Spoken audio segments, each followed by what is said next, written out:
Do you like hit markers? Do you like killing people you can't see? Do you like being schizophrenic? Well, look no farther than Moon Knight.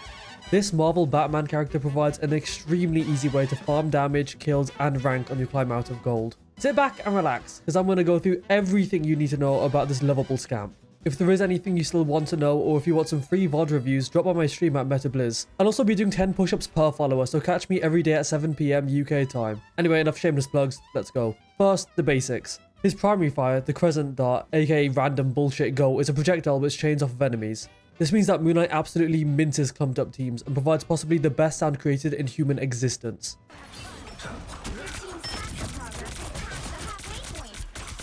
Now, since the primary fire chains, your best friend is an enemy Loki. This is because his clones can be ricocheted off of, which basically gives you free damage to anyone near any clone. Also, it is worth destroying them to reduce his damage and healing potential, so it really is a win-win.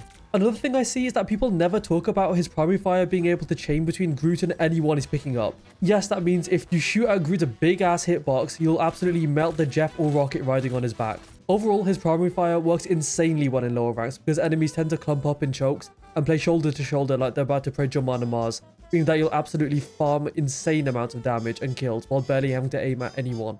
I do recommend though that you get used to aiming because in higher ranks people do stop clumping and won't just sit there while you melt them like butter in a microwave. The next big part of his kit is the Ankh. This is just a silly little symbol. It doesn't matter if you see one, just don't bother shooting it honestly. I definitely don't main Moon Knight by the way. Okay, but for real, this Ankh is a deployable which can be shot at to chain shots onto anyone in its small radius. This means it can absolutely rip any squishy apart in a matter of seconds. The thing is, I see so many people use this thing wrong. While it can be really effective when just throwing it at someone's feet and spamming shots into it, it tends to get destroyed really fast, especially when you get to higher ranks. That's why you want to try throw it behind people, so they have to turn around to break it, which can give you more time to secure the kill. There's also a good chance that they don't even notice that it's there, so you actually might get a free kill off the back of it too. But seriously, be creative with this thing. Throw it on walls behind people, on roofs of tight doorways, or almost anywhere where it won't instantly get destroyed. Talking about getting destroyed, every shield or block ability in this game instantly eats your Ankh and makes you lose the cooldown, so be careful where you're putting it. Seriously, look at this. Strain Shield, Magneto Bubble, Hulk Bubble, Namor Bubble, Iron Fist Block, and the fucking Punisher's turret all destroy the Ankh. Also, it can be deflected by Captain America's shield, so there's about a million ways to fuck up the placement, which leaves you missing a lot of DPS until you get your next Ankh off cooldown. So do not just throw this thing out, and actively think about where and when you're going to throw it if you want to climb your way out of the gold trenches. One final thing is that the Ankh's hitbox is huge, so on ledges you can often end up throwing it at your feet instead of at the enemies because of the weird camera angles, so be careful of that. There are also some weird hitbox bugs, so you may end up with some floaters. As you climb, you'll also come across Moon Knight's biggest weakness, which is speed.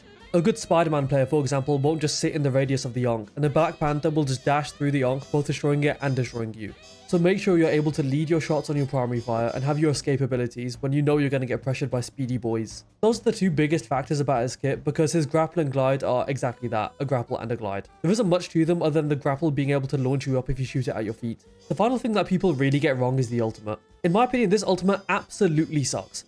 This game has flying aimbot, wizard powers, the power of the Black Panther, and fucking hella ult. Yet Moon Knight just spits out damage for about 3 seconds, which typically kills no one who's paying any attention. But I have found a way to make it work. Firstly, if you're ulting, make sure you have your Ankh off cooldown because when you throw it at enemies, it pulls them slightly into the center of the radius.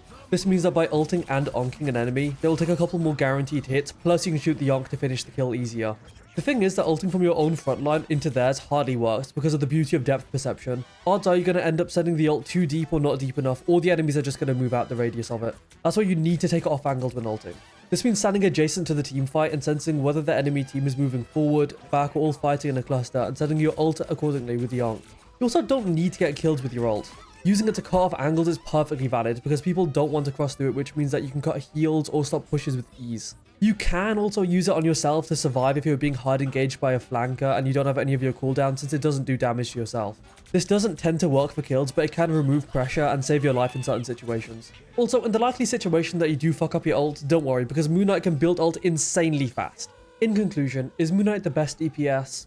No. Hela and Hawkeye are objectively better DPS to play as you rank up, but Moon Knight is still a solid choice if you know what you're doing and is an easy ticket out of lower ranks. I would still recommend that you try him out because his gameplay loop is extremely satisfying and gives you unlimited dopamine as you land about 1 million hit markers per second. Oh my god! Anyway, if you want to climb fast and get more tips about Moon Knight, drop by my Twitch stream. I'll also be doing 10 push-ups per follower, so make sure you're there. See ya.